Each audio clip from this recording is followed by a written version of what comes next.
हे दोस्तों, मैं चिराग एक और वीडियो के साथ। तो आज हम देख रहे हैं परक्विजिट का फोर्थ पार्ट। अब देखिए, आपको पता है कि taxable perks for all employees से रिलेटेड आपने बहुत सारे टॉपिक्स कवर कर लिया है, जैसे रेंट फ्री एकोमोडेशन की वैल्यू का पार्ट। जैसे मान के चलिए कि 2 लाख निकली, वो पूरी की पूरी टैक्सेबल हो जाएगी। 3 लाख निकली, टैक्सेबल हो जाएगी। कैसे कैलकुलेट होती है वो जनरली मैंने आपको एग्जाम्पल के थ्रू बता दिया था। फिर बी पार्ट था, इसमें मैंने आपको फॉर्मेट बताया था। ये बताया था कि रेंट फ्री एकोमोडेशन जैसे निकल जाता है, उसमें से बस आपको एक पार्ट माइनस करना पड़ता है। कौन सा पार्ट? कि अगर एम्प्लॉयर ने एम्प्लॉय से जो भी अमाउंट रिकवर किया है, या उल्टा बोल सकते हो कि एम्प्लॉय ने एम्प्लॉयर को जितना अमाउंट पे किया है वो लेस कर दो, बाकी पार्ट टैक्सेबल हो जाएगा। मान के चलिए 2 लाख की वैल्यू टैक्सेबल आती, ठीक है, क्योंकि आपको रेंट फ्री एकोमोडेशन प्रोवाइड किया गया और 2 लाख की वैल्यू निकल के आ गई रेंट फ्री एकोमोडेशन की।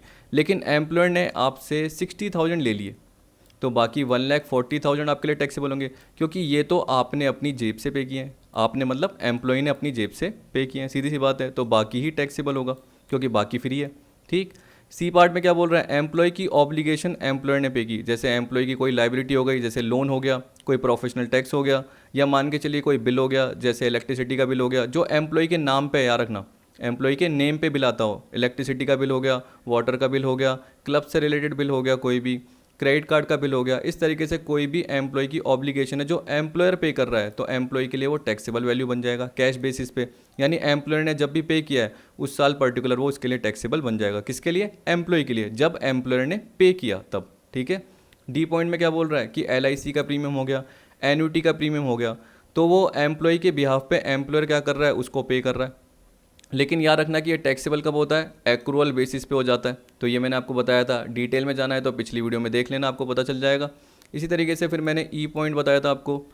ई पॉइंट मतलब क्या हो गया? ये फिफ्थ पॉइंट था, जो कि स्पेसिफाइड सिक्योरिटी मतलब share, debenture, bonds, derivative, government security, sweat equity share, employee stock option, इसकी बात करता है कि एम्प्लॉयर ने एम्प्लॉय को क्या करे? ये अलॉट किए, तो मार्केट वैल्यू जो भी चल रही थी उससे कम पे अलॉट किए, या फ्री ऑफ कॉस्ट दिए, यानी कंसेशनल रेट पे या फ्री ऑफ कॉस्ट दिए। तो इसका मतलब क्या हो गया? जैसे फेयर मार्केट वैल्यू कितनी चल रही है? 300 चल रही है, और आपको कितने में दे दिए? 100 रुपीज़ में दे दिए। तो आपका फ़ायदा कितना हो गया? 200 रुपीज़ पर शेयर का। एक तरीके से ये एक तरीके से आपके लिए फ़ायदा क्यों है? क्योंकि आपको पता है कि आपने सिर्फ 100 रुपीज़ में खरीदे हैं, अगर आप इसको बेचोगे तो आपको 300 रुपीज़ मिल जाएंगे। तो आपके लिए जो टैक्सेबल वैल्यू क्या होगी? 200 रुपीज़ पर शेयर। अब जितने शेयर आपको मिले उसके हिसाब से आपकी क्या हो जाएगी? वो टैक्सेबल वैल्यू बन जाएगी। अगर आपको फ्री मिले होते, यानी 100 रुपीज़ की कॉस्ट भी नहीं ली होती आपसे, तो 300 रुपीज़ पूरा का पूरा टैक्सेबल बन जाता। ये बताया था। F, any contribution in excess of 150,000 to an approved superannuation fund. ये मैंने आपको बताया था कि एम्प्लॉयर ने जो भी सुपर एन्यूशन फंड में कंट्रीब्यूट किया है, अगर वो 150 से ज़्यादा हो, जैसे 180, तो 30,000 का पार्ट टैक्सेबल हो जाएगा। किसके लिए? एम्प्लॉय के लिए। असेसी मतलब क्या हो गया? एम्प्लॉय के लिए। जी पॉइंट में आपने क्या देखा था? फ्रिंज बेनिफिट्स या और बाकी सारी अमेनिटीज़ का पार्ट आया था, जिसमें हमने देखा था इंटरेस्ट फ्री लोन। एम्प्लॉयर ने एम्प्लॉय को क्या दिया? इंटरेस्ट फ्री लोन दिया, या कंसेशनल इंटरेस्ट रेट पे लोन दिया है। SBI की जो रेट चल रही है, मान के चलिए 9% चल रही है होम लोन की, और एम्प्लॉयर ने एम्प्लॉय को उसको 5% पे लोन, 5% इंटरेस्ट पे लोन दिया है। तो मतलब बाकी जो 4% है वो इंटरेस्ट आपको कम देना पड़ा। आपको मतलब एम्प्लॉय को क्या करना पड़ा? एम्प्लॉयर को कम देना पड़ा। तो ये एक तरीके से टैक्सेबल वैल्यू बन जाएगा। अगर मान के चलिए 0% पे देता, तो पूरा 9% टैक्सेबल वैल्यू बनता। इस तरीके से मैंने बताया था आपको। फिर देखिए कैलकुलेट कैसे होता है, वो तो जनरली आपने एग्जाम्पल के थ्रू देख लिया। अब देखिए अपने जो पॉइंट बचे हैं फ्रिंज बेनिफिट के, वो B, travelling and touring for availing holidays. Employer employee को क्या कर रहा है? हॉलीडे प्रोवाइड कर रहा है, ट्रैवलिंग का, टूरिंग का, वहाँ पे रहने का, जहाँ पे भी उसको हॉलीडे प्रोवाइड किया है, एकोमोडेशन का। वैसे फ्री मील ऑफिस आवर में, नॉर्मल आवर में, तो वो देख लेंगे। नॉन अल्कोहलिक बेवरेजेस, ये आ गया। वैल्यू ऑफ फ्री गिफ्ट और टोकन आ जाएगा। फिर देखिए क्रेडिट कार्ड की फैसिलिटी आ जाएगा। फिर क्लब के एक्सपेंडिचर आ जाएगा। फिर मूवेबल असेट्स यूज़ करने का पार्ट आ जाएगा। और एच पॉइंट क्या आएगा आपका? Transfer of movable asset. ये पॉइंट मेन है। आई पॉइंट की जरूरत नहीं है, क्यों? क्योंकि क्या बोल रहा है कि अगर जो पर्टिकुलर चीज़ किसी और में नहीं आ रही तो वो यहाँ आ जाएगी। Value of any other benefit, इनके अलावा एनी अदर बेनिफिट, अमेनिटी और privilege provided by the employer, जो भी एम्प्लॉयर देता है वो टैक्सेबल बन जाएगी, सीधी सी बात है। फिर अगले वीडियो में देखेंगे स्पेसिफाइड एम्प्लॉय से रिलेटेड टैक्सेबल पर क्रेडिट का पार्ट, जो मेरे अकॉर्डिंग एक वीडियो में हो ही जाएगा, पर मोटर फैसिलिटी का टिपिकल आएगा ज़्यादा। ठीक है, मोटर कार फैसिलिटी का थोड़ा टिपिकल आएगा, तो इसको मैंने चार्ट के थ्रू कवर किया। अगले वीडियो में आपको आराम से समझ में आ जाएगा। अभी देख लेते हैं फटाफट। सबसे पहले बी पॉइंट मैं सीधा लेके चल लेता हूँ आपको। जैसे देखिए आपको ये दिख रहा है फ्रिंज बेनिफिट का पॉइंट। ठीक है, एक मिनट, ये फ्रिंज बेनिफिट दिख रहा है, इसके अंदर मैंने ए पॉइंट आपको बता दिया, इंटरेस्ट फ्री लोन और कंसेशनल रेट ऑफ इंटरेस्ट। ठीक है, अब हम चल रहे हैं बी पॉइंट पे। तो बी पॉइंट कौन सा है? ये देखिए, travelling, touring, holiday home expenditure on holiday. तो जनरली क्या बोल रहा है? एम्प्लॉयर ने एम्प्लॉय को ट्रैवलिंग के एक तरीके से एक्सपेंडिचर प्रोवाइड कर दिए, क्योंकि देखिए कहीं भी वो फैसिलिटी प्रोवाइड कर रहा है कि देखिए जैसे मैं जयपुर में हूँ तो मेरा एम्प्लॉयर मेरे को क्या बोल रहा है कि मुंबई आप यहाँ पे पर्टिकुलर ये ट्रैवलिंग एजेंसी है, इसके थ्रू मैंने क्या करा है, आपकी टिकट ये बुक करा दी है, आपकी टूरिंग की फैसिलिटी प्रोवाइड करा दी कि आप सिटी को एक्सप्लोर कर सकते हो आराम से मुंबई को, और वहाँ पे रह भी सकते हो। तो सब कुछ मैंने फैसिलिटी प्रोवाइड कर दी, एक तरीके से उसको वेकेशन प्रोवाइड कर दिया, हॉलीडे प्रोवाइड कर दिया। तो वहाँ पे हॉलीडे होम मतलब क्या हो गया, एकोमोडेशन भी प्रोवाइड करा दिया। टूरिंग मतलब क्या हो गया, सिटी को एक्सप्लोर करना। ट्रैवलिंग मतलब क्या हो गया, आने जाने का खर्चा भी एक तरीके से, जैसे एयरप्लेन की टिकट हो गई, वहाँ पे जनरली कहीं भी ट्रांसपोर्ट या टूर वूर करते हैं उसका खर्चा भी हो गया, और रहने का भी हो गया। तो यहाँ पे एक बार पढ़ लेना, ये बोल रहा है कि एम्प्लॉय को और उसके घर के सदस्य को, member any member of his house hold, तो वो टैक्सेबल होगा सारे एम्प्लॉयज़ के हैंड में ही हो गया। अब मेन ये है, ये बोल रहा है कि अगर सारे एम्प्लॉयज़ को यूनिफॉर्मली प्रोवाइड की जाती है, मतलब मेरे को भी दी जा रही है, मेरे पास वाले कलीग को, मेरे साथ वाले कलीग को भी सेम टू सेम फैसिलिटीज़ अगर दी जाती है, तो उस केस में क्या बोल दिया, actual expenditure incurred by the employer. Employer जो एक्चुअल एक्सपेंडिचर इंकर कर रहा है, मतलब ट्रैवलिंग एजेंसी उसने कोई हायर की होगी एम्प्लॉयर ने, और हर एम्प्लॉयज़ को सेम फैसिलिटी मिली होगी, तो एक्चुअल एक्सपेंडिचर जो हुआ। लेकिन बोल रहा है facilities not available uniformly to all employees, का मतलब किसी को ज़्यादा मिल रही है, किसी को कम मिल रही है, मान के चलिए।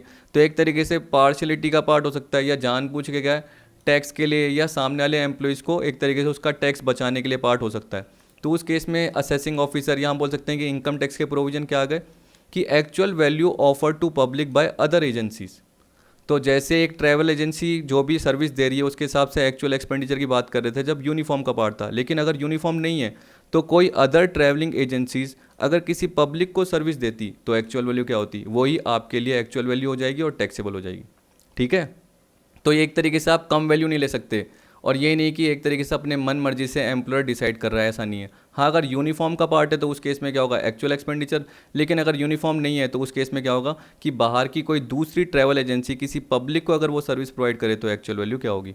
अब देखिए बोल रहा है कि एम्प्लॉय अगर ऑफिशियल टूर पे है तो सीधी सी बात है वो टैक्सेबल वैल्यू बनता ही नहीं है, क्योंकि वो ऑफिस के काम के लिए जा रहा है, वो बिजनेस के एंगेजमेंट के लिए काम कर रहा है। ठीक है, वो रिप्रेजेंटेटिव बन के काम कर रहा है कि भाई मैं तो ऑफिस का काम कर रहा हूँ, तो काई के लिए टैक्सेबल, सीधी सी बात है। लेकिन अगर वो साथ में अपने फैमिली मेम्बर्स को लेके जा रहा है, अगर वो साथ में अपने फैमिली मेम्बर्स को लेके जा रहा है, तो एम्प्लॉयर ने जो भी फैमिली मेम्बर्स पे खर्चे हुए अगर आपको दिए हैं, अगर आपके ऊपर किए हैं, आपके फैमिली मेम्बर्स के ऊपर एम्प्लॉयर ने खर्चे किए हैं, तो यहाँ पे बोल रहा है amount of expenditure incurred for such family member, ये वैल्यू बन जाएगी आपकी। ठीक है, क्योंकि आपकी जेब में से नहीं गए, वो एम्प्लॉयर की जेब में से गए हैं।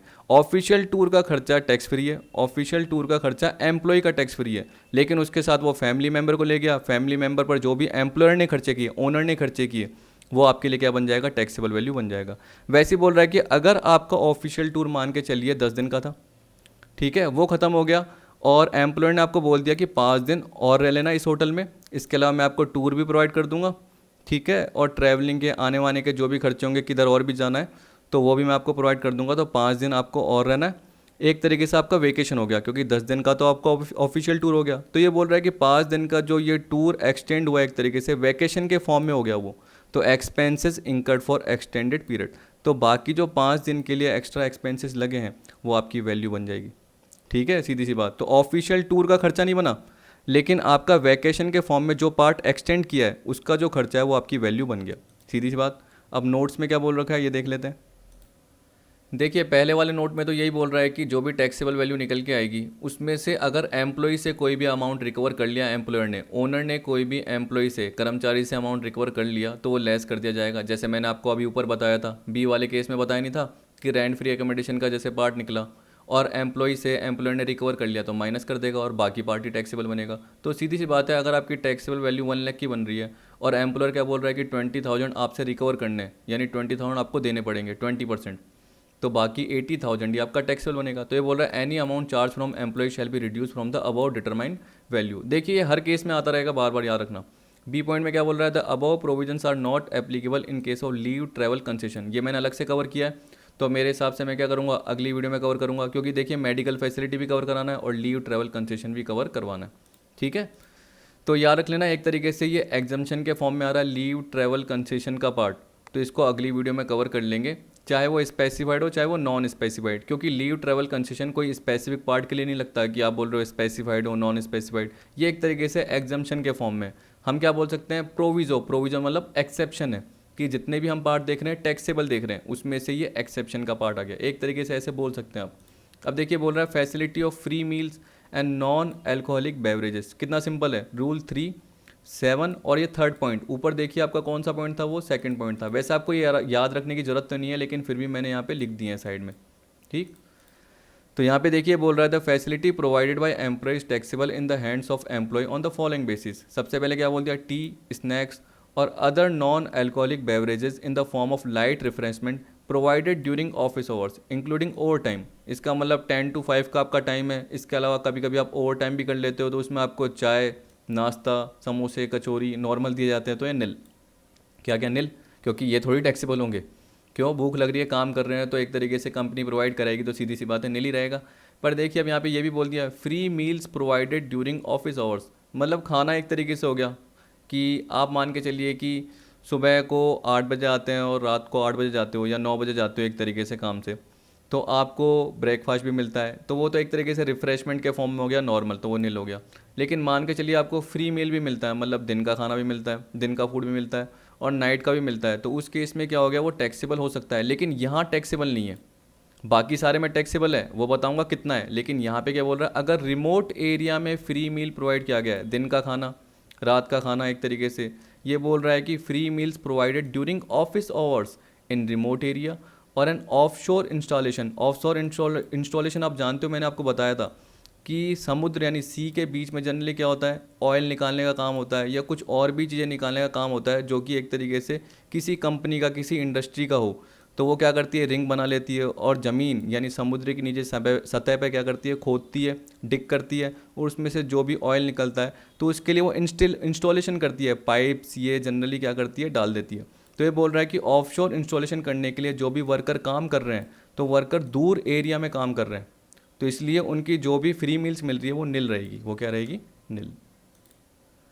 और हाँ एक और चीज़, रिमोट एरिया का मतलब मत पूछ लेना, मैंने आपको बताया है, चलो फिर भी बता देता हूँ कि आपको पता होगा कि टाउन, मैंने बताया था कि टाउन से 40 किलोमीटर दूर हो एक तरीके से, और जो पॉपुलेशन है वो 20,000 से ज़्यादा नहीं हो, ठीक है। तो आपको ये पता रहना चाहिए रिमोट एरिया का, ये शायद मैंने आपको पहले ही रेंट फ्री एकोमोडेशन के केस में बता दिया था, और ऑफशोर इंस्टॉलेशन का पार्ट भी बता दिया था। लेकिन इंस्टॉलेशन की बात कर रहा था, तो इसमें मान के चलिए कि जो पाइप्स ये लगाने का काम है, तो समुद्र के बीच में, तो आपको पता है दूर एरिया है एक तरीके से, तो फ्री मील तो वहाँ प्रोवाइड होगी ही होगी, तो वो नील क्यों कहलाएगी, क्योंकि आप दूर एरिया में काम कर रहे हो, आप ये थोड़ी कि अपने घर पे जाओगे एक तरीके से। लेकिन यहाँ पे किसकी बात कर रहा है, ये बोल रहा है कि इसके अलावा free meals provided by the employer during office hour at office और बिजनेस प्रोमाइसेस। रिमोट एरिया तो नहीं है, नॉर्मल एरिया है। जैसे मैं क्या करता हूँ, अपने 5 किलोमीटर दूर किसी ऑफिस में जाता हूँ, 10 किलोमीटर दूर ऑफिस में जाता हूँ, वो कोई रिमोट एरिया नहीं है। रिमोट एरिया तो क्या बोल रहा है कि जो पर्टिकुलर आपको बताया है कि टाउन से 40 किलोमीटर दूर हो और पॉपुलेशन 20,000 से ज़्यादा नहीं हो, या ऑफशोर इंस्टॉलेशन में हो, वो बोल दिया। लेकिन यहाँ पे क्या बोलते हैं कि नॉर्मल ऑफिस या बिजनेस प्रोमाइसेस में आप जा रहे हो, और बोल रहा है और through paid vouchers which are not transferable and usable only at eating joints. मतलब वाउचर मिलते हैं एक तरीके से, जो कि सिर्फ फूड वाउचर ही होंगे, ये नहीं कि आप उसके थ्रू कुछ और चीज़ें ले लो। जैसे मान के चलिए कि मैंने आपको 500 का फूड वाउचर दिया, तो ये थोड़ी आप उससे घड़ी ले सकते हो, नहीं, आप उससे फूड से रिलेटेड चीज़ें ही ले सकते हो। तो ये बोल रहा है कि उस केस में 50 रुपीज़ पर मील एग्जाम्प्ट है। क्या, 50 रुपीज़ पर मील एग्जाम्प्ट है, उससे ज़्यादा टैक्सेबल है। जैसे मान के चलिए कि मैंने आपको 80 रुपीज़ पर मील का वाउचर दिया, कितना, 80 रुपीज़ पर मील का वाउचर दिया, तो इसका मतलब क्या हुआ कि 30 रुपीज़ पर मील आपका टैक्सेबल हो गया, क्योंकि 50 रुपीज़ तक एग्जाम्प्ट है। तो ये बोल रहा है expenditure on free meal in excess of ₹50 per meal shall be taxable perquisite to the extent of excess amount in hands of all employees. तो ये बोल दिया ना, to the extent of excess amount, तो एक्सेस कितना है, 30 rupees. तो यहाँ पे एग्जाम्पल में क्या बोल रहा है, free meal given to employee worth ₹70 per meal through non transferable coupon for 300 times in year. तो इसका मतलब क्या है, आप ट्रांसफ़र नहीं कर सकते हो, ये नहीं कि उसकी जगह कैश ले सकते हो, आपको पता है कि आपको फूड ही लेना पड़ेगा। तो यहाँ पे बोल रहा है 70 रुपीज़ का है, और आपको कितना मिला है, साल के दौरान 300 बार ले सकते हो आप खाना, ठीक है। तो इसका मतलब क्या हो गया कि 50 तक तो एग्जाम्प्ट है, तो 20 रुपीज़ पर मील टैक्सेबल होगा इंटू 300, 20 × 300 मतलब 6,000 रुपीज़ टैक्सेबल हो गए। फिर आपको बोल रहा है इन एनी अदर केसेस, जो भी एम्प्लॉयर ने एम्प्लॉय के बिहाफ पे एक्चुअल एक्सपेंडिचर लगाए हैं वो हो गया।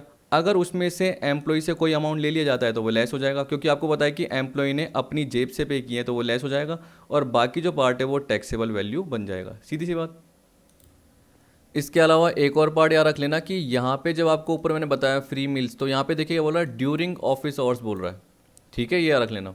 तो इसका मतलब क्या है, ऑफिस आवर्स के अलावा इन एनी अदर केस का पार्ट आ जाएगा, ऑफिस आवर्स के अलावा, क्योंकि ऊपर हमने रिमोट एरिया भी देखा तो वो भी जनरली क्या था, ऑफिस आवर्स के दौरान। तो इसके अलावा अदर केस आता है तो पूरा का पूरा जो भी एम्प्लॉयर एक्सपेंडिचर कर रहा है वो टैक्सेबल हो जाएगा। मान के चलिए 100 रुपीज़ पर मील पूरा का पूरा टैक्सेबल हो जाएगा। लेकिन उसमें से अगर मान के चलिए कि 100 रुपीज़ पर मील से आपसे 30 रुपीज़ ले लिए पर मील, तो बाकी 70 रुपीज़ क्या हो जाएगा, आपके लिए टैक्सेबल वैल्यू हो जाएगा, क्योंकि 30 रुपीज़ तो आपने अपनी जेब से पे कर दिए। तो इन एनी अदर केस में यही बोल रहा है।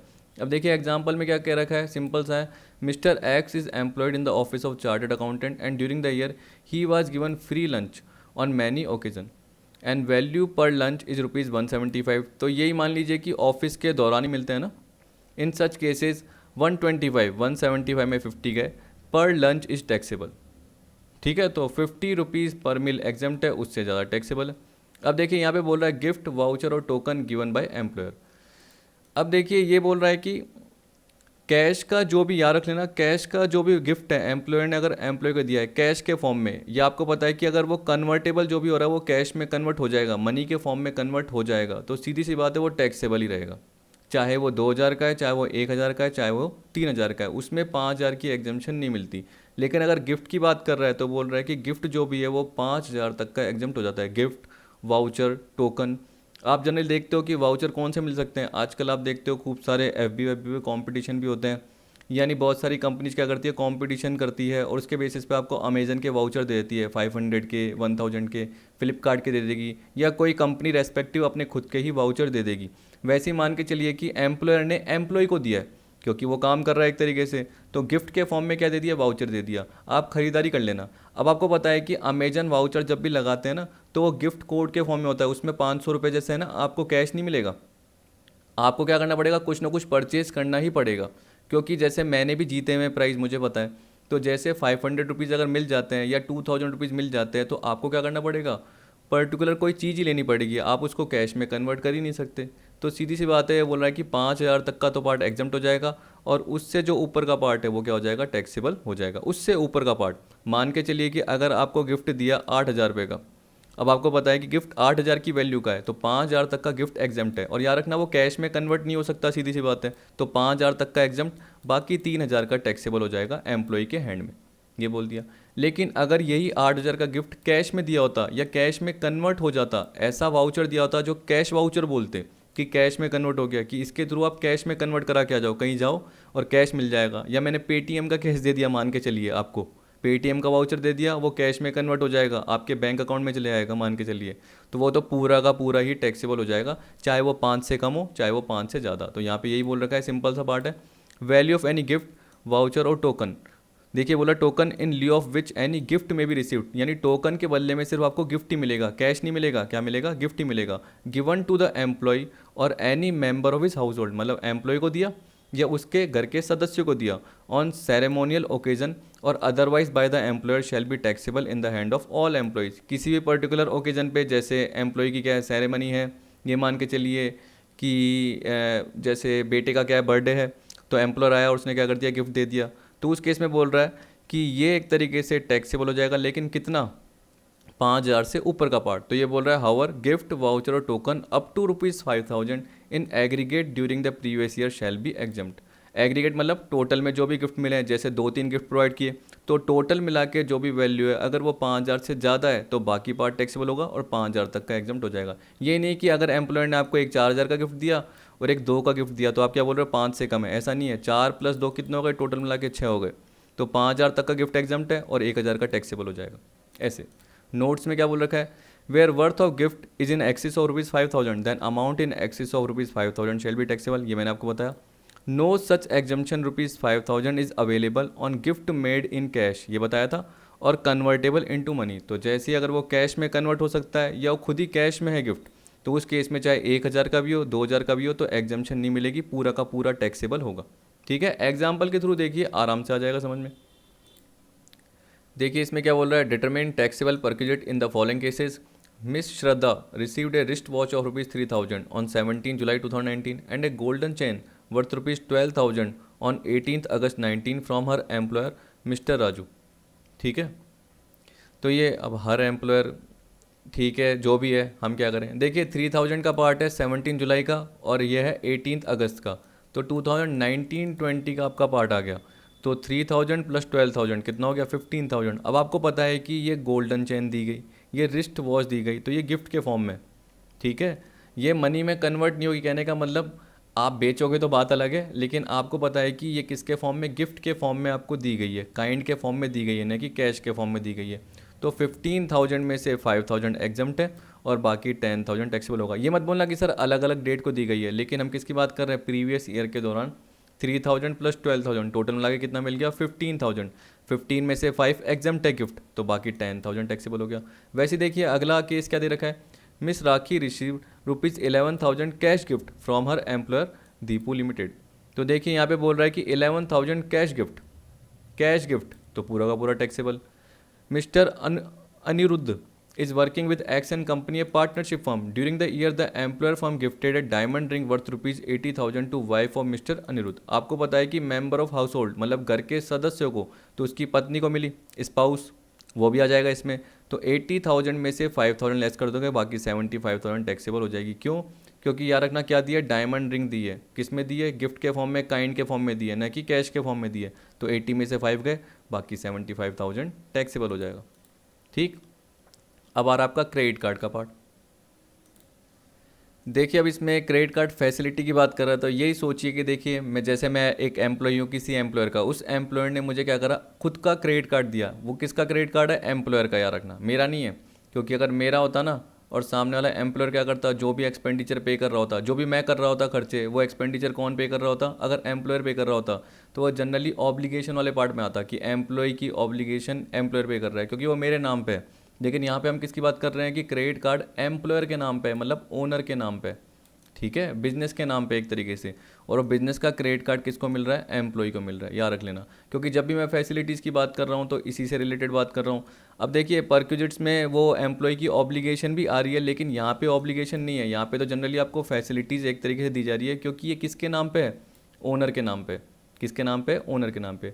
अब मान के चलिए अगर आप ऑफिशियल यूज़ के लिए सारा का सारा यूज़ करते हो, होली और एक्सक्लूसिवली ऑफिशियल पर्पज़ के लिए ही यूज़ करते हो, आप पर्सनल पर्पज़ के लिए उस क्रेडिट कार्ड का यूज़ नहीं करते, मतलब बिजनेस की कंडीशन के अकॉर्डिंग उस क्रेडिट कार्ड का यूज़ करते हो अपने खुद के पर्सनल बेनिफिट के लिए, कि टीवी लेनी है, मोबाइल लेना है, ऐसे पर्टिकुलर, या बच्चों की फ़ीस पे करनी है, ऐसा कुछ जनरली इसका यूज़ नहीं करते हो, आप ऑफिस के लिए करते हो। और स्पेसिफाइड कंडीशन भी सेटिस्फाई हो गई। स्पेसिफाइड कंडीशन का मतलब क्या हो गया, देखिए सीधी सी बात है कि अगर ऑफिशियल पर्पज़ के लिए यूज़ करोगे तो एम्प्लॉय को पूरा खर्चा दिखाना पड़ेगा कि मैंने यहाँ पे बिजनेस के लिए यूज़ किया है। उसी तरीके से एम्प्लॉयर भी क्या करेगा, इसका पर्टिकुलर आपको सर्टिफिकेट दे देगा कि हाँ आपने ऑफिशियल पर्पज़ के लिए यूज़ करा है। तो इस पर मैंने डेट ऑफ एक्सपेंडिचर देख ली है, इसका नेचर ऑफ एक्सपेंडिचर देख लिया है, जिसको मैंने एक स्टेटमेंट पे लिख लिया है। क्योंकि कभी भी डिपार्टमेंट वाले आ गए, असेसमेंट ऑफिसर आ गया, तो हमसे मांगेगा डिटेल, तो हमारे पास रहनी चाहिए, मतलब एम्प्लॉयर के पास रहनी चाहिए। तो एम्प्लॉय से एक तरीके से डिटेल मांग ली जाएगी खर्चों की, और ओनर उसको क्या करेगा, मेंटेन करके रख देगा कि नेचर ऑफ एक्सपेंडिचर क्या है, डेट ऑफ एक्सपेंडिचर क्या है, और उसके बेसिस पर एम्प्लॉय को सर्टिफिकेट दे देगा कि हाँ आपने पूरा ऑफिशियल पर्पज़ के लिए यूज़ करा है, इसके लिए आपकी टैक्सेबल वैल्यू क्या है, निल है, आपने अपने पर्सनल पर्पज़ के लिए इसको यूज़ नहीं करा। लेकिन यहाँ पे बोल रहा है where expenses including membership and annual fees, जो भी क्रेडिट कार्ड की एनुअल मेंबरशिप फीस लगती है, इसके अलावा जो भी एक्सपेंसेस मतलब क्रेडिट कार्ड का यूज़ करके जो भी खर्चे किए हैं, जैसे मैंने आपको बताया मोबाइल ले लिया पर्सनल पर्पज़ के लिए, मेंबर ऑफ हाउस होल्ड घर के सदस्यों के लिए कुछ गिफ्ट ले लिए, जो भी पार्ट कर लिया, तो वो पर्सनल पर्पज़ के लिए आ गया। तो ये बोल रहा है when expenses are incurred by the employee और any member of his household which is charge to a credit card including any add on card. देखो एड ऑन कार्ड का मतलब क्या होता है कि जैसे मेरे को एक क्रेडिट कार्ड मिला हुआ है, मैं एम्प्लॉय हूँ, लेकिन साथ में मेरे घर के सदस्यों को भी एक्स्ट्रा कार्ड मिल गया। अब टोटल क्रेडिट लिमिट तो उस क्रेडिट कार्ड की होगी, प्राइमरी क्रेडिट कार्ड की होगी, लेकिन एक तरीके से सप्लीमेंट्री कार्ड दे दिया गया है। क्योंकि मान के चलिए कि अगर अलग अलग कार्ड होंगे, उस पर अलग अलग लिमिट होगी, तो बहुत ज़्यादा हेक्टिक हो जाएगा पार्ट। जबकि आपको पता है कि मान के चलिए क्रेडिट कार्ड की लिमिट 5 लाख की है, ठीक है, 5 लाख तक का अमाउंट मैं एक तरीके से निकाल सकता हूँ। मेरे को क्रेडिट कार्ड मिला हुआ है एक, वैसे ही मेरी वाइफ को भी क्रेडिट कार्ड दे दिया गया, तो वो एड ऑन कार्ड है। अब ये नहीं कि उसको अलग से लिमिट दी गई है, ये 5 लाख की लिमिट ही है। अब इसको मैं मेंटेन कर सकता हूँ कि पर्टिकुलर ये कितना निकाल सकती है इस क्रेडिट कार्ड का, मैं एक तरीके से बैंक को बोल सकता हूँ। वैसे ही मान के चलिए कि बेटे के पास या बेटी के पास एक क्रेडिट कार्ड है, तो वो कितना निकाल सकती है इस पर्टिकुलर लिमिट के अंदर मैंने तय कर दिया है। तो वो एक तरीके से सप्लीमेंट कार्ड प्रोवाइड हो जाता है, ऐड ऑन कार्ड प्रोवाइड हो जाता है। इस पे एक तरीके से मान के चलिए कि एनुअल चार्जेस नहीं लगते हैं। कोई कोई बैंक तो क्या करता है, जीरो कॉस्ट लेता है, एनुअल चार्जेस लेता ही नहीं है। तो फ़ायदा क्या हो गया कि अलग अलग मेंटेन करने की ज़रूरत नहीं है, कि अलग अलग लिमिट के लिए अलग अलग मेंटेन करना पड़ गया। एक ही पर्टिकुलर अकाउंट से रिलेटेड आपको क्रेडिट कार्ड मिल गया, उसके साथ साथ एक्स्ट्रा क्रेडिट कार्ड और मिल गए, जो कि आपके मेंबर ऑफ हाउस होल्ड मतलब घर के सदस्य मेंटेन करके रख रहे हैं। प्रोवाइडेड बाय द एम्प्लॉयर और अदरवाइज आर पेड और रिम्बर्स बाय द एम्प्लॉयर। इसका मतलब क्या हुआ, जो भी खर्चे आपने क्रेडिट कार्ड के थ्रू किए हैं या तो एम्प्लॉयर पे कर रहा है या रिम्बर्स कर रहा है। रिम्बर्स का मतलब क्या हुआ, पहले आपने अपनी जेब से दिए, फिर एम्प्लॉयर ने क्या बोला कितना खर्चा हुआ, आपने बोला 50,000, तो एम्प्लॉयर ने बोला ये लो, तो एम्प्लॉयर ने वापस से आपको क्या कर दिया, रिम्बर्स कर दिया, क्षतिपूर्ति कर दी, कंपनसेट कर दिया, जो भी आपका खर्चा हुआ है वापस से आपको दे दिया। तो यहाँ पे बोल रहा है if directly paid by the employer any amount incurred by the employer as reduce by the amount charge from the employee shall be taxable in the hands of all employee. सीधी सी बात है, अगर क्रेडिट कार्ड का bill जैसे मान के चलिए कि 60,000 का आ गया और एम्प्लॉयर आपके साथ में था, उसने डायरेक्टली पे कर दिया, लेकिन उसने क्या बोला कि भाई 10,000 आप दे दो इसमें से, तो इसका मतलब क्या हुआ, बाकी 50,000 आपके लिए टैक्सेबल हो गया।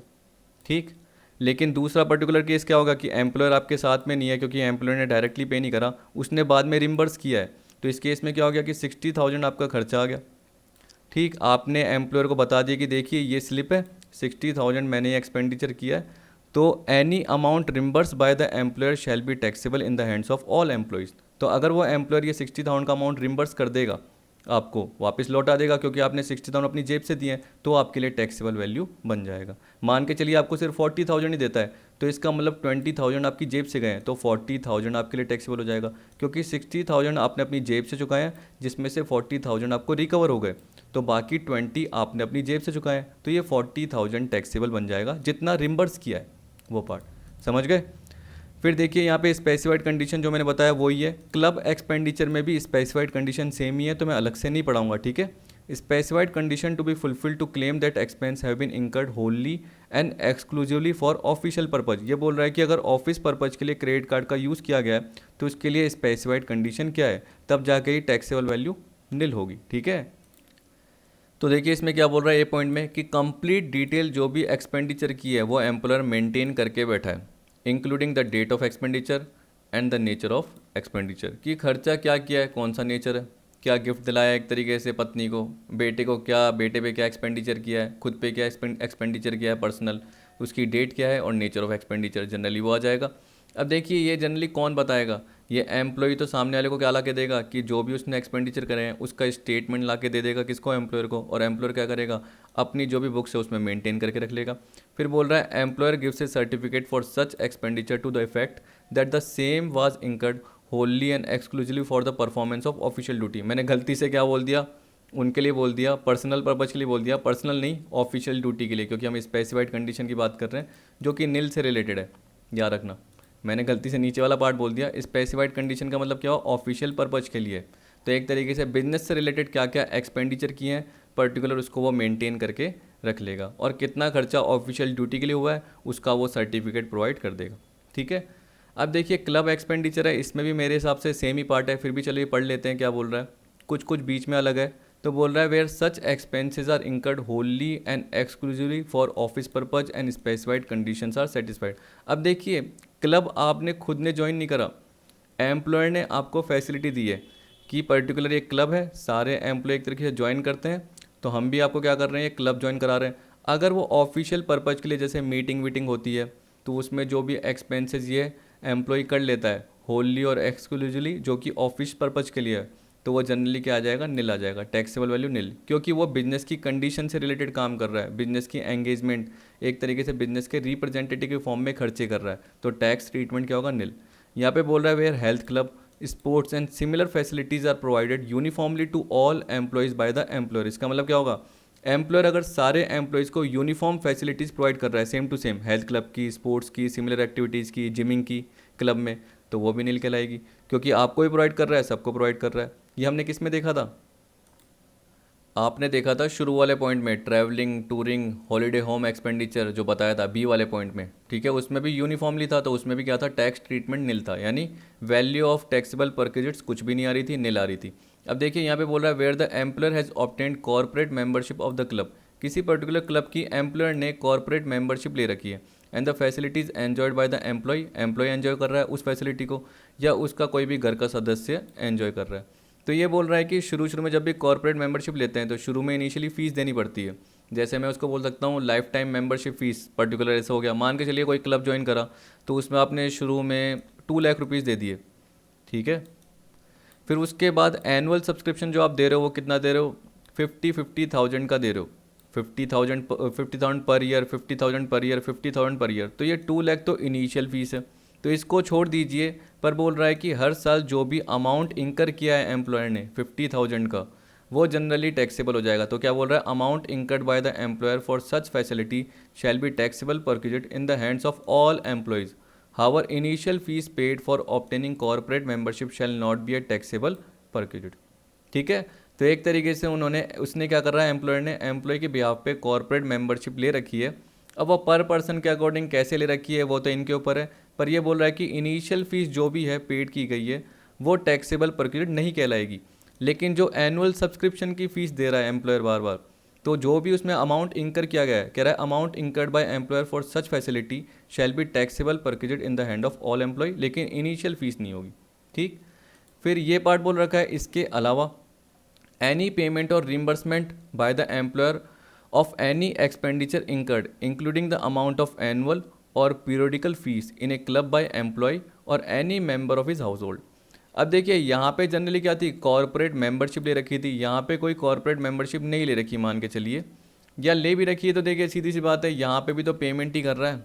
यहाँ पे जनरली बोल दिया कि जो भी अमाउंट इंकर कर रहा है एम्प्लॉयर उस पर्टिकुलर फैसिलिटी पे जो प्रोवाइड कर रहा है वो पूरी की पूरी टैक्सेबल हो जाएगी। जैसे मैंने क्या बताया कि 50,000 का एनुअल सब्सक्रिप्शन वो भी देना पड़ रहा है, तो एक तरीके से वो टैक्सेबल हो जाएगा, लेकिन इनिशियल फीस नहीं होगी मेंबरशिप की। लेकिन यहाँ पे क्या बोल दिया कि कोई पर्टिकुलर एम्प्लॉय क्या कर रहा है, क्लब की फैसिलिटी एंजॉय कर रहा है, क्लब में कुछ भी रिफ्रेशमेंट खाने पीने का पार्ट हो रहा है वो एंजॉय कर रहा है, तो उसका एक्सपेंडिचर हो रहा है। इसके अलावा बहुत सारे गेम होते हैं, उनको खेलने के लिए भी क्या होता है, एक्सपेंडिचर होता है, वो एंजॉय कर रहा है, तो वो फ्री में फैसिलिटी एंजॉय कर रहा है। तो अगर एम्प्लॉयर ने डायरेक्टली पे कर दिया तो वो पार्ट आ जाएगा टैक्सेबिलिटी का पार्ट, लेकिन उसमें से अगर एम्प्लॉय से मांग लिया तो वो लेस कर देंगे, सेम वही ऊपर की तरह। लेकिन अगर क्या बोल दिया, if amount reimburse by the employee, इसका मतलब क्या है, एम्प्लॉय ने जो भी फैसिलिटी ली, किसने, एम्प्लॉय ने, कर्मचारी ने जो भी फैसिलिटी ली या उसके सदस्य ने जो भी फैसिलिटी ली खुद की जेब से पहले दिया है, लेकिन बाद में किससे मांग लिया, एम्प्लॉयर से मांग लिया, तो जितना भी मांगा वो एक तरीके से टैक्सेबल बन जाएगा। क्यों, क्योंकि उतना जेब से निकला हुआ पार्ट वापस से इनको मिल गया, किससे, एम्प्लॉयर से मिल गया, तो वो टैक्सेबल बन जाएगा। तो बोल रहा है any amount reimburse by the employer shell be taxable in the hand of all employees. अब देखिए स्पेसिफाइड कंडीशन नॉर्मल सी दे रखी है, वही जो ऊपर वाली बताई थी कि अगर ऑफिशियल ड्यूटी के रिलेटेड आप बोल रहे हो कि क्लब के एक्सपेंडिचर हुए हैं, तो उस केस में एम्प्लॉयर क्या करेगा, जो भी एक्सपेंडिचर की डेट है, नेचर ऑफ एक्सपेंडिचर है, वो जितने भी बिजनेस के खर्चे हुए हैं वो सारे मेंटेन करके चलेगा, और एक तरीके से सर्टिफिकेट प्रोवाइड कर देगा एम्प्लॉय को कि हाँ आपने ऑफिशियल ड्यूटी से रिलेटेड ही जो परफॉर्मेंस दी है उनसे रिलेटेड ही खर्चे किए हैं, इसलिए हमने आपको ये सर्टिफिकेट दे दिया, इसलिए आपकी टैक्सेबल वैल्यू निल होगी। ठीक। अब देखिए आपका जी पॉइंट है, क्या बोल रहा है, valuation of perquisite in respect of use of movable asset. अब मूवेबल असेट्स में याद रख लेना, आपका मोटर कार का पार्ट नहीं आता। क्यों, क्योंकि मोटर कार की फैसिलिटी अलग से आती है जो कि सिर्फ स्पेसिफाइड एम्प्लॉयज़ के लिए टैक्सेबल होती है। तो अगर मैं बोलता हूँ कि एम्प्लॉयर ने कार प्रोवाइड की तो वो नहीं आएगी, ठीक है, वो अलग से आएगी। इसके अलावा जैसे मैंने क्या बोल दिया कि बाइक का पार्ट हो गया, उसको भी मैंने अलग से कवर किया है, तो वैसे तो यहाँ से लिंक हो जाएगा हल्का सा, लेकिन जनरली हम कार को इंक्लूड नहीं करते हैं इसमें। बाइक का तो छोड़िए, बाइक का तो मैंने अलग से इंक्लूड करा है, लेकिन यहाँ पे बोल रहा है कार को इंक्लूड नहीं करते हैं। जैसे मैंने क्वेश्चन कराया था पिछले वीडियो में, या उससे पहले वीडियो में जाते मेरे को ध्यान नहीं आ रहा, शायद मैंने पिछली वीडियो में कराया था, जिसमें आपको बताया था कि मोबाइल की फैसिलिटी हो गई वो एग्जाम्प्ट होती है। तो जब आप मुझसे थर्ड पॉइंट देखोगे जिसमें मैं क्या बोलूँगा, tax free perquisites for all employees, तो उसमें क्या बताऊँगा कि मोबाइल की फैसिलिटी, कंप्यूटर, लैपटॉप, उसकी फैसिलिटी वो एग्जेम्प्टेड होती है। क्या होती है, एग्जेम्प्टेड। तो याद रखना वो थर्ड वाले पॉइंट में आ जाएगा जब मैं आपको टैक्स फ्री परक्यूजेट बताऊंगा। फिर भी याद रख लीजिए कंप्यूटर, लैपटॉप क्या होता है, एग्जेम्प्टेड होता है। अगर कभी भी बोले कि उसकी टैक्सेबल वैल्यू क्या निकलेगी तो हम क्या बोलेंगे, नील होगी। तो उसके अलावा जो भी एसेट्स अगर आप यूज़ कर रहे हो तो उस केस में क्या बोल दिया इसने, इसमें चलिए आप पढ़ लीजिए फिर आपको समझ में आ जाएगा। ये बोल रहा है valuation of perquisite in respect of use of movable assets, rule 3(7), और ये दे रखा है आपको 7 पॉइंट। इफ़ एम्प्लॉय और any member of his household uses any movable assets other than the assets for which provisions have been made, तो इसका मतलब किसके लिए प्रोविजन बना हुआ है, मोटर कार के लिए, आपको पता है, ठीक है। कंप्यूटर लैपटॉप के लिए पहले से ही एग्जेम्प्टेड बोल दिया, तो इनको छोड़ के, जैसे अगर मैंने आपको बोल दिया कि मोटर कार जो बोला उसको छोड़ के क्या हो सकता है, मोटरसाइकिल हो सकती है। देखिए कार जो बोलते हैं ना उसे मोटर कार बोला जाता है एक तरीके से, जिसमें बोलते हैं कि वो 1.6 लीटर की है, ठीक है, या उससे कम है। जनरली बोला जाता है कि 1.6 लीटर से ज़्यादा की है, या 1.6 लीटर या उससे कम की है, ऐसे बोलते हैं ना। तो 1.6 लीटर की जगह 1600 सीसी भी बोल सकते हैं। इसके अलावा मेरे हिसाब से 16 हॉर्स पावर भी बोल सकते हैं, समथिंग ऐसे बोलते हैं। पर ज़्यादातर आपके जब भी एग्जाम में आता है तो 1.6 लीटर आता है या 1600 सीसी आता है। जैसे 1.7 लीटर तो इसका मतलब क्या हो गया, 1700 सीसी हो गया, ऐसे माना जाता है नॉर्मल। तो वो तो कार के लिए यानी मोटर कार की बात कर रहे हैं। लेकिन उसके अलावा नॉर्मल व्हीकल यानी टू व्हीलर हो गया एक तरीके से, कोई भी जैसे एक्टिवा हो गया या कोई भी बाइक हो गई, आप देख सकते हो। तो उस केस में आप इसको एग्जांपल के थ्रू देख सकते हो कि कोई भी बाइक है जो कि एम्प्लॉयर से बिलोंग करती है। एम्प्लॉयर ने या तो क्या है, खुद ने खरीद रखी है, खुद के पास है, ओनर है उसका, या किराए पे ले रखी है। अगर ओन कर रखी है तो 10% of original cost of such asset. अगर एम्प्लॉयर ने उस एम्प्लॉय को या उसके घर के सदस्य को वो पर्टिकुलर बाइक या कोई भी मूवेबल असेट्स प्रोवाइड की है, तो उस केस में क्या होगी, उसकी ओरिजिनल कॉस्ट का 10%, अगर एम्प्लॉयर ने इसको ओन कर रखा है। अगर किराए पे ले रखा है तो चार्जेस पेड और पेबल बाय द एम्प्लॉयर। इसका मतलब एम्प्लॉयर कितना रेंट दे रहा है, मंथली कितना रेंट दे रहा है। अब आपने यूज़ कितने महीने करी, आपने 5 महीने यूज़ करी। आपने कितने महीने यूज़ करी, 5 महीने यूज़ करी, तो वो 5 महीने का पार्ट आ जाएगा। 6 महीने यूज़ करी तो 6 महीने का पार्ट आएगा। 12 महीने यूज़ करी तो 12 महीने का पार्ट आएगा। तो याद रखना कि 10% ऑफ द ओरिजिनल कॉस्ट निकलता है, लेकिन कितने महीने यूज़ करी उसके हिसाब से। अगर 10 महीने यूज़ करी, जैसे मान के चलिए कि 50,000 की ओरिजिनल कॉस्ट थी उसकी, उसका 10% निकल के आ गया 5,000, और इसका आपने 10 मंथ यूज़ करा तो इंटू 10/12 इस तरीके से निकल के आ जाएगा। मान के चलिए रेंट कितना था, 500 रुपीज़ पर मंथ था, तो इंटू आपने 10 मंथ यूज़ करा तो 500 इंटू 10 5000 ऐसे आ गया, ठीक है, क्योंकि वो पर मंथ था।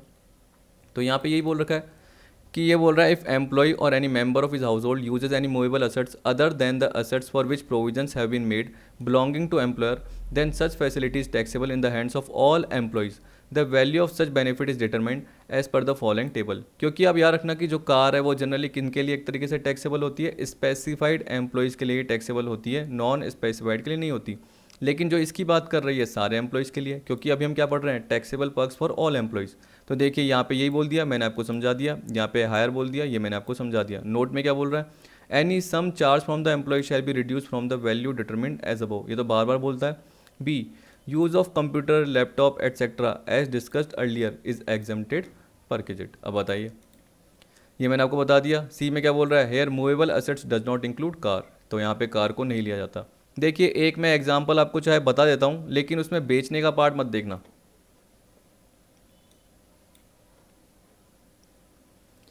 देखिए ये कोई सीए की रेफरेंस बुक थी, तो इसलिए मैं लेता नहीं हूँ ज़्यादातर एग्जांपल। तो यहाँ पे बोल रहा है, mister X is employed with ABC limited, his son is allowed to use a motorcycle belonging to the company. अब देखिए आपको पता है कि मिस्टर एक्स एबीसी लिमिटेड में लगा।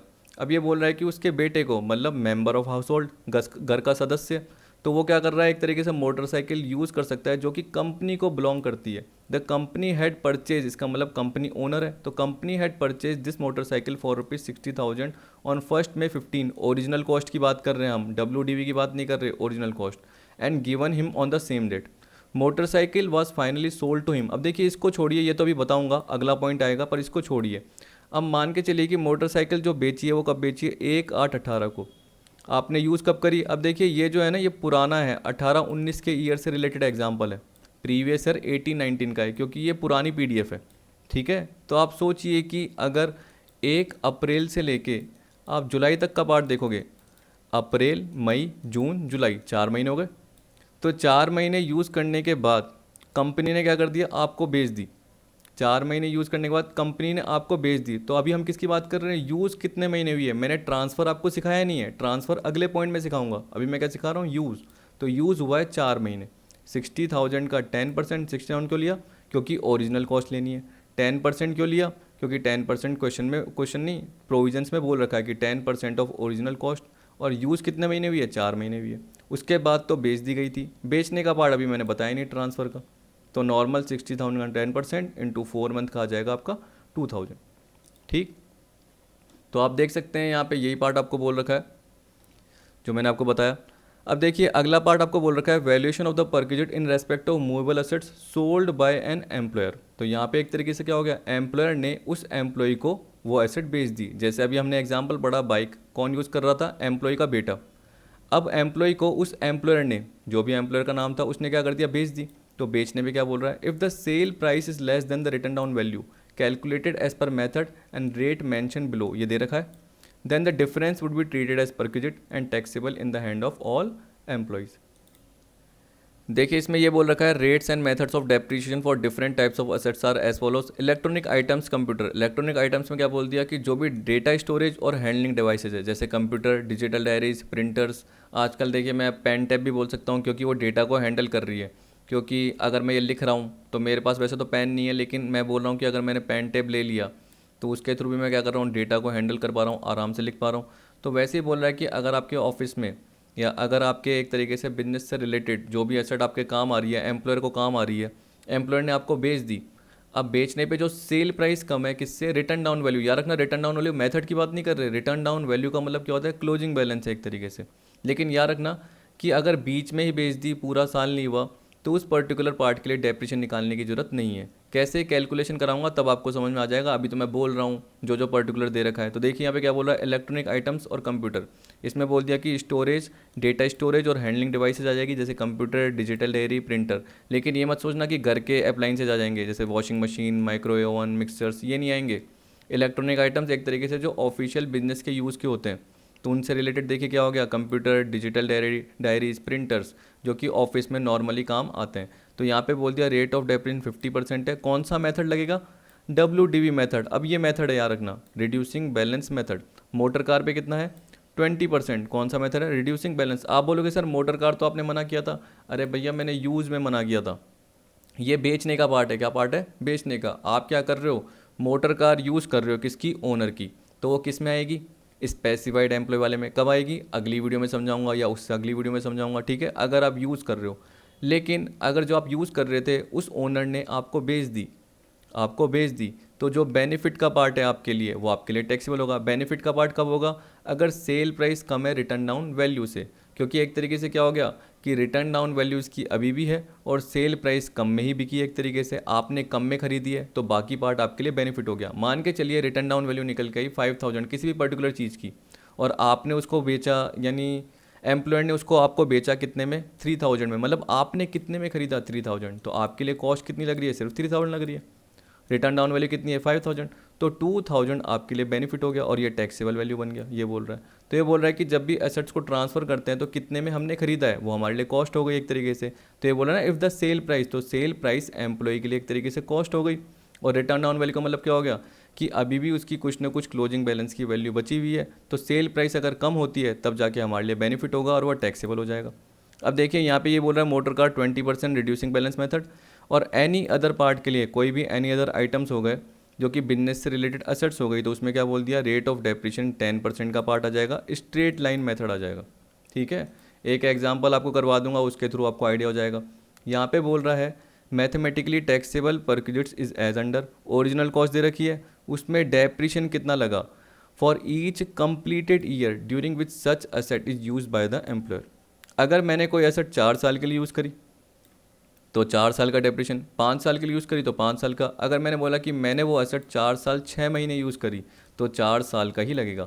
4 साल 7 महीने यूज़ करी तो 4 साल का ही लगेगा। क्योंकि 4 साल 7 महीने यूज़ करने के बाद एम्प्लॉयर, ओनर ने मुझे बेच दी, तो वो 7 महीने का पार्ट नहीं लिया जाएगा क्योंकि कंप्लीटेड ईयर लिए जाएंगे। रिटर्न डाउन वैल्यू, उसमें से क्या करेंगे, less amount charge from employee. इसका मतलब जो अभी आप बोल रहे थे ना, cell price is less then, तो मैंने क्या बताया, जो एम्प्लॉयर के लिए सेल प्राइस है तो मेरे लिए क्या है, परचेज प्राइस है। तो एम्प्लॉयर ने मुझसे जो अमाउंट चार्ज किया है, अमाउंट चार्ज फ्रॉम एम्प्लॉय, इसका मतलब क्या हो गया कि एम्प्लॉयर ने मुझसे क्या अमाउंट चार्ज किया है वो लेस कर दूंगा और बाकी मेरी टैक्सेबल वैल्यू बन जाएगी। तो रिटर्न डाउन वैल्यू ज़्यादा होनी चाहिए और परचेज प्राइस कम होनी चाहिए। किसके पॉइंट ऑफ व्यू से, एम्प्लॉय के पॉइंट ऑफ व्यू से। टैक्स पॉइंट में क्या बोल रहा है, no depreciation shall be charge for a part of the year. ठीक है, तो 2 महीने 3 महीने, जैसे 6 साल 2 महीने यूज़ करी तो 6 साल का ही लगेगा डेप्रिसिएशन। 6 साल 11 महीने यूज़ करी तो 6 साल का ही लगेगा। 6 साल 11 महीने 29 डेज, तब भी 6 साल का लगेगा, 6 ईयर का ही लगेगा। अगर वो पूरे के पूरे 7 ईयर हो जाते तो 7 ईयर का लगेगा। कैसे, देखिए एग्जाम्पल देख लीजिए, आपको समझ में आ जाएगा। देखिए इसमें बोल रहा है X limited has sold the following asset to its employee mister Amit compute taxable perquisite. यहाँ पे बोल रहा है कि एक्स लिमिटेड ने जो ये फॉलोइंग एसेट्स है computer, car, television, sofa set, employee mister Amit को बेच दिया, आपको टैक्सेबल पर क्रेडिट निकालनी है। अब देखिए खरीदी कब गई थी, किसके थ्रू, कंपनी के थ्रू। कंपनी ने 1 जुलाई 16 को खरीदी थी। अब कंप्यूटर के रिलेटेड मैंने आपको बताया इलेक्ट्रॉनिक आइटम्स और कंप्यूटर पे क्या आएगा, 50% का आपका डेप्रिशिएशन लगेगा। कितना लगेगा, 50% का लगेगा। 1 जुलाई 16 को अगर ख़रीदा गया है तो आपको पता है कि 1 जुलाई 16 से लेके 30 जून 17 ये एक साल होता है। ठीक है, याद रखना 30 जून 17। फिर 1 जुलाई 17 से लेके क्या हो जाएगा 30 जून 18, इस तरीके से 16 17 17 18, फिर आ जाएगा 18 19। तो आप देखिए 30 जून 19 तक का आपका पार्ट आ रहा है, क्योंकि उसके बाद तो 18 अगस्त 19 को बेच दी।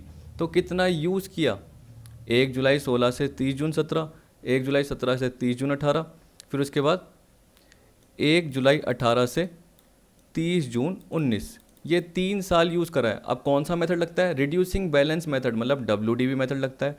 तो 2 लाख का पहले 50% निकालिए, कितना निकलता है, 1 लाख निकलता है।